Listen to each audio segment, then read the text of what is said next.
இயேசு கிறிஸ்துவின் நாமத்தினால் அவங்களை வாழ்த்துக்கிறேன். இந்த நாட்களில் மார்க்கு 11ஆம் அதிகாரம் 6வது 7வது வசனம். அவர்கள் அந்த குட்டியை இயேசுவினிடத்தில் கொண்டு வந்து அதன் மேல் தங்கள் வஸ்திரத்தை போட்டார்கள். அவர் அதன் மேல் ஏறி போனார். இப்போ இந்த வசனம் உங்களுக்கு எல்லாருக்கும் தெரிஞ்ச ஒரு வசனம். ஏன்னா நம்ம குட் ஃப்ரைடேக்கு முன்னாடி நம்ம இதை கண்டிப்பாக தியானிச்சிருப்போம். ஞாயிற்றுக்கிழமை நம்ம தியானிச்சிருப்போம். என்னன்னா, எருசலேம் ஆலயத்துக்குள்ளாடி தேவன் அடிக்கப்படுவதற்கு முன்பாக வந்த ஒரு கோலமாக இருக்கட்டும், அல்லது வந்த ஒரு காரியமாக இருக்கட்டும், எப்படி வந்தார் அதில் அவர் கழுத குட்டியின் மேல் ஏறி வந்தார். அப்போ இந்த கழுத குட்டியின் காரியத்தை குறித்து நம்ம அநேக இடத்துல மெசேஜ் கேட்டிருப்போம். அந்த நாட்களில் நான் படித்து கொண்டிருக்கிற நேரம் அதை சொல்லும்படியாக ஆசித்தேன். அதில் என்ன, அந்த கழுத குட்டியை குறித்து தான். இந்த கழுத குட்டி எங்கேருந்து வந்துச்சு? அப்போ அதுக்கு முன்னாடி இந்த அதிகாரம் தொடக்கத்தில் நீங்கள் பார்த்தீங்கன்னா தெரியும். அது சீசர்கள்ட்ட சொல்லுவார், இருவழி சந்தில் ஒரு கழுதை குட்டியை கட்டி காண்பீர்கள். அதில் ஒரு வசனத்தில் தாயும் குட்டியும் சேர்த்து கட்டி அதில் குட்டியை அவிழ்த்து கொண்டு வாங்க அப்படின்னு சொல்லியிருப்பார். அப்போ இதில் குறிப்பிட்டு சொல்கிறது, அந்த இருவழி சந்தில் கட்டியிருப்பாங்க. இருவழி சந்தில் ஒரு ஜங்ஷனில் கட்டியிருக்கிறாங்க.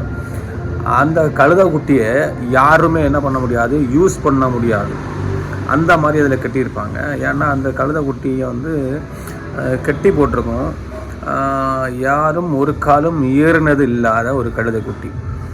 இன்னும் சொல்ல போனால், ஆனால் அந்த கழுத குட்டிக்கு மேலே யார் ஏறினான்னா இயேசு கிறிஸ்து ஏறி இருக்கிறார். அப்போ அந்த கழுத குட்டி சுமக்கக்கூடிய ஒரு பருவத்தில் தான் அந்த கழுத குட்டி இருக்குது. அப்போ அந்த கழுத குட்டி ஒரு லோடு எடுக்கலாம், ஆனால் அதை யூஸ் பண்ணாமல் வச்சுருக்கேன். சில காரணங்கள் என்னன்னு உள்ளது அதில் கொடுத்துட்டு இல்லை, அதை கெட்ட போட்டு வச்சுருக்கு. ஒருவேளை அது அந்த ஜனங்கள் மத்தியில் அதுக்கு ஒரு பேர் இருக்கலாம், இதை யாரும் யூஸ் பண்ணாதீங்க, ஏன்னா அதில் ஒதுக்கப்பட்ட ஒரு கழுத குட்டியாக இருக்கலாம், அதுக்கு நோயப்பட்டிருக்கலாம். அதாட்டா அதுக்கு அதை என்ன பண்ணுறது, வேறு யாருக்கே கழுதகையாக இருக்கலாம், தள்ளி வச்சுருக்கலாம். ஏதோ ஒரு அதுக்கு குவாலிட்டியிலையோ அதுக்கு பெருமாற்றத்திலையோ எதுலையோ அவங்க அதை ஒதுக்கி வச்சுருக்கிறாங்க. அது ஒதுக்கி வச்சது மாத்திரமில்லை, இது எப்படி போட்டிருக்கு, யாரும் யூஸ் பண்ணக்கூடாதுன்னு சொல்லி கட்டி வச்சுருக்கிறாங்க. ஏன் அப்படி திருப்பி சொல்கிறதுன்னா, அந்த வழியில் இவங்க போய் கேட்குற நேரம், ஏன் நீங்கள் அதை அவுத்து கொண்டு போகிறீங்கன்னு கேட்குற நேரம், அது தேவனுக்கு வேணும்னு சொன்னப்போ விட்டுருவாங்க. இப்போ வேறு யாருக்காவது வேணும்னு சொன்னால் அவங்க கண்டிப்பாக என்ன பண்ணியிருக்க மாட்டாங்க, விட்டுருக்க மாட்டாங்க. அது ஒரு அடையாளமாக அதில் போட்டிருக்கு. இதில் பார்த்தீங்கன்னா, மனுஷன் ஒரு காலம் ஏறியாவது கழுதை குட்டியை கட்டிய காண்பீர், அவிழ்த்து கொண்டு வாருங்கள். அப்போ இப்படிப்பட்ட ஒரு கழுதையை தான் அவங்க கட்டவிழ்த்து இயேசு கிறிஸ்து கிட்ட கொண்டு வந்தப்போ, அதுக்கு மேலே வஸ்திரத்தை விரித்து இயேசு கிறிஸ்து அதன் மேலே ஏறி ராஜாவாக எருசலேம் ஆலயத்துக்குள்ளே வந்தார். இப்போ இந்த நாட்களில் இந்த கழுத குட்டி ஆனது நம்ம சொசைட்டிலேயோ நம்ம இருக்கிற இடத்துல யார் என்ன, இதை குறிப்பிட்டு சொல்கிறதுக்குன்னு இல்லை, ஒரு வியாக்கியானமாக தான் நான் சொல்கிறேன். என்னன்னா, நம்ம ஊர்லேயும் சரி தான், எல்லா இடத்துலையும், எல்லா சொசைட்டிலையும் சரி தான், எல்லா கம்யூனிட்டிலையும் சரி தான், எல்லாத்துலேயும் சில ஆட்களையும் சில பேர்களை என்ன பண்ணுறோம், ஒதுக்கி வைக்கிறோம். சில காரணத்தினால, ஒரு ஜாதியாக இருக்கட்டும், ஒரு மதமாக இருக்கட்டும், அதுகிட்ட ஒரு கேரக்டர் வைஸாக இருக்கட்டும், அதுகிட்ட அவங்களுக்கு உள்ளாடி இருக்கிற சில பெருமாற்றத்தினால, அதுகிட்ட உயர்ந்தவன் தாழ்ந்தவன், பணக்காரன் ஏழை, அதுகிட்ட நீட் இல்லாதவன் நீட்டாக இருக்கிறவன், நல்லா பேச தெரிஞ்சவன் தெரியாதவன், இந்த அநேகத்தில் மனுஷன் மாதிரி சில கோட்பாடுகளை வைத்து சில பேரை ஒதுக்கி சொசைட்டி மத்தியில் இவனால் ஒரு பிரயோஜனம் இல்லை, வீட்டுக்கு ஒரு பிரயோஜனம் இல்லை, நாட்டுக்கு ஒரு பிரயோஜனம் இல்லை. இன்னும் சொல்ல போனால், அவங்களுக்கு காதில் கேட்குதோ இல்லையோ, அந்த கட்டப்பட்டவர்களுக்கு காதில் கேட்குதோ இல்லையோ, இவங்க வெளியிலே குறை சொல்லி திரிகிற ஒரு அனுபவம் இருக்கிறது. இவன் கல்லை ஏமாத்துக்காரன், இந்த மாதிரி இன்க்ளூடிங் அதில் ஒரு லாஜிக் இருக்கான்னு பார்த்தா சிலதில் லாஜிக்கே இருக்காது. அவங்க என்ன பண்ணுறாங்க, அது ஒரு குட்டி கழுதை. இன்னும் சொல்ல போனால், விவரம் தெரியாத நாட்களில், விவரம் தெரிஞ்சு செய்கிறதில்லை, விவரம் தெரியாத நாட்களில் செய்ய சில தவறுகள்னால அவங்களால என்ன பண்ண முடியாது, அவங்கள ஒதுக்கி வைத்து அதை பிரயோஜனமற்றதாக இருவழி சந்திலன்னு சொல்கிறனால எல்லாரும் பார்க்கும்படியாக ஜங்ஷனில் கட்டி போட்டிருக்கிறாங்க.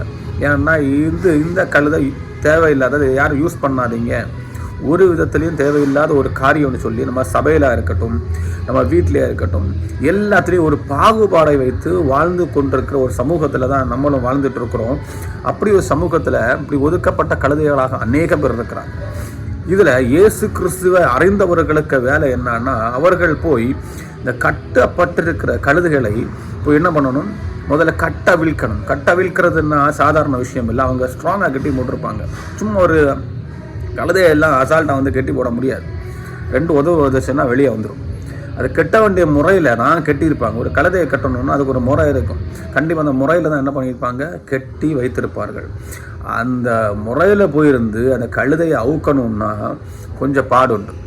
அது எதில் கட்டி வைத்திருக்கிறாங்க, நான் அதை முதல்ல சொன்னேன். நிறைய சொசைட்டி கட்டி அவங்கள ஒதுக்கி வச்சுருக்காங்க. அவங்க எதில் கட்ட வைத்திருக்கிறாங்க, அது என்ன பண்ணணும், மெதுவாக போய் இருந்து அதை அவிழ்க்க வேண்டும்.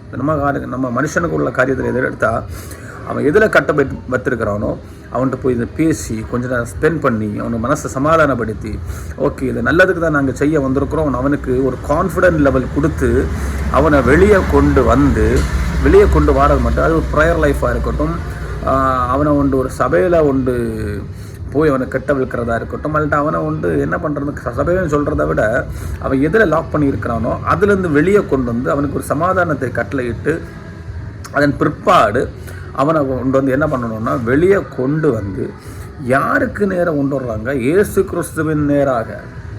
இயேசு கிறிஸ்துவின் நேராகன்னு சொல்கிற நேரம் வசனத்தின் நேராக கொண்டு வர்றாங்க. அவனுக்கு பிரச்சனையிலேருந்து அவனை வெளியே கொண்டு வந்தது மாத்திரமல்ல, வசனத்தின் மூலியமாக அவனை நடத்தி கொண்டு போக பழகி கொள்ள வேண்டும்.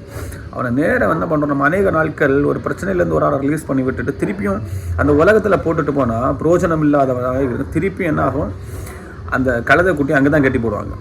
இவன் கெட்டு அவிழ்க்கிற நேரம் 2-3 பேர் வந்து கேட்குறாங்க, எங்கே நீங்கள் அவுத்துட்டு போனீங்க அப்படின்னு. ஏன்னா இது மனுஷனால் அந்த சொசைட்டியில் அவன் லாக்காக இருக்கிறவனை அவனுக்கு பேர் கலங்கத்தை அவனால் மாற்ற முடியலை. அப்போ இவங்க சீசர்கள் என்ன சொல்கிறாங்க, இயேசு கிறிஸ்து அறிந்தவர்கள் என்ன சொல்கிறாங்க, இது இயேசு கிறிஸ்துக்கு வேணும்.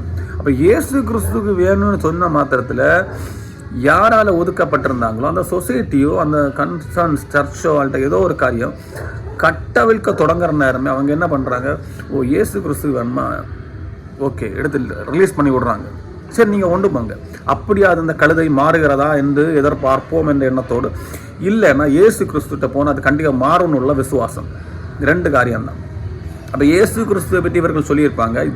ஆண்டவருக்கு வேணும்னு சொன்னோன்னே இந்த ஆண்டவர் யாருன்னு கேட்டிருப்பாங்க, இன்னார் இவர் இப்படி, ஓ அப்படியா அப்படின்னு தெரிஞ்ச மாத்திரத்தை இயேசு கிறிஸ்துவின் சாட்சியை கேட்டு அந்த இயேசு கிறிஸ்து யாருன்னு அறிந்து கொண்ட பிறகு அவங்க என்ன பண்ணுறாங்க, அந்த கழுதை குட்டியை விட்டுறாங்க.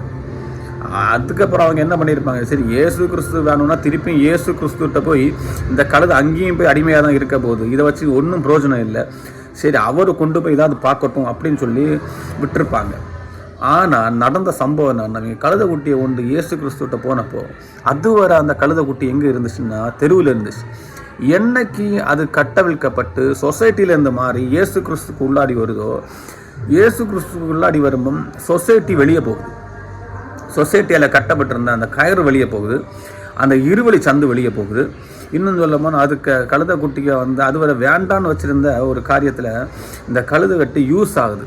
இப்போ இயேசு கிறிஸ்துட்ட நம்ம ஒரு காரியத்தை கொண்டு வரதா இருந்தால், ஒரு மனிதனை கொண்டு வரதா இருந்தால், ஒரு ஆத்துமாவை கொண்டு வரதா இருந்தால், அதுவரை தேவையில்லாமல் ஒதுக்கப்பட்ட ஆத்துமாக இருக்கலாம். ஆனால் ஜனங்களுக்குள்ளாடி தேவையில்லாமல் கிடந்திருக்கலாம், சொசைட்டிக்குள்ளே தேவையில்லாமல் இருந்திருக்கலாம், சபையில் தேவையில்லாமல் இருக்கலாம், வீட்டில் தேவையில்லாமல் இருக்கலாம், இப்போ செய்கிற வேலையில் தேவையில்லாமல் இருக்கலாம். அவன் பிரோஜனம் இல்லாதவனாக இருக்கிற ஒரு மனிதன் இயேசு கிறிஸ்துக்கு உள்ளாடி வரும்போது இயேசு கிறிஸ்துவின் பார்வையில் எப்படி இருக்குன்னு பார்த்தீங்கன்னா, அது வந்த உடனே அதுக்கு மேலே ஒரு வஸ்திரத்தை போடுறாங்க. அதுவரை அதுக்கு மேலே வஸ்திரம் இல்லை, அதுவரை அதுக்கு காலில் கட்டி வச்சுருந்தாங்க. கட்டுகளை தான் இருந்துச்சே ஒழிய அந்த கட்டுகள் அந்த ரிலீஸ் பண்ணுறதுக்கு வழி இல்லாமல் இருந்தாங்க. கெட்டு இருக்கிறது வரை யாருமே பிரயோஜனம் இல்லாதவனாக தான் இருப்பான். என்னைக்கு அந்த கட்டு வெளியே வருதோ, அது கட்டுன்னு சொல்கிற நேரம் இந்த உலகத்தின் பிடிகளில் இருக்கிற சில காரியங்கள், இந்த உலகத்துக்கு நேராக இருக்கிற ஆசாபாசங்கள், இன்னும் சொல்ல போனால் சம் சர்க்கம்ஸ்டான்சஸ் அவனை கம்ப்ரஸ் பண்ணி வச்சிருக்கிற சில காரியத்திலேருந்து வெளியே இயேசு கிறிஸ்துவை நோக்கி அவனோட வாழ்க்கை போகிற நேரம், இயேசு கிறிஸ்துவிட்ட வந்த உடனே என்ன ஆகுது, வஸ்திரத்தை மேலே போடுறாங்க. போட்டுட்டு இயேசு கிறிஸ்து அதுக்கு மேலே ஏறி பவனியாக வருகிறார், ராஜாவாக வருகிறார். அப்போ இயேசு கிறிஸ்து ராஜாவாக வர்றது குதிரைகளோ ரதங்களோ தேவையில்லை. கட்டப்பட்டிருக்கிறவர்கள் வெளியே இயேசு கிறிஸ்துக்கு வாரதாக இருந்தால் அவங்களுக்கு உள்ளாடியார் அவர் போகிறதுக்கு வல்லமை உள்ளவராக இருக்கிறார். அதுதான் அவருக்கு விருப்பப்பட்டதாக இருக்குது. கழுதை குட்டிக்கு மேலே ஏறி வஸ்திரத்தால் விரிக்கப்பட்டு எல்லாருக்கும் முன்பாக ராஜாவை சுமந்து கொண்டு வருகிற கழுதையாக அது மாற்றப்பட்டது. இந்த நாட்களில் இப்படி அநேக பேர் நம்மளை சுற்றி இருக்கிறாங்க. அவங்களே கொண்டு வரதுக்கு தேவன் நமக்கு உதவி செய்வார். ஆமென்.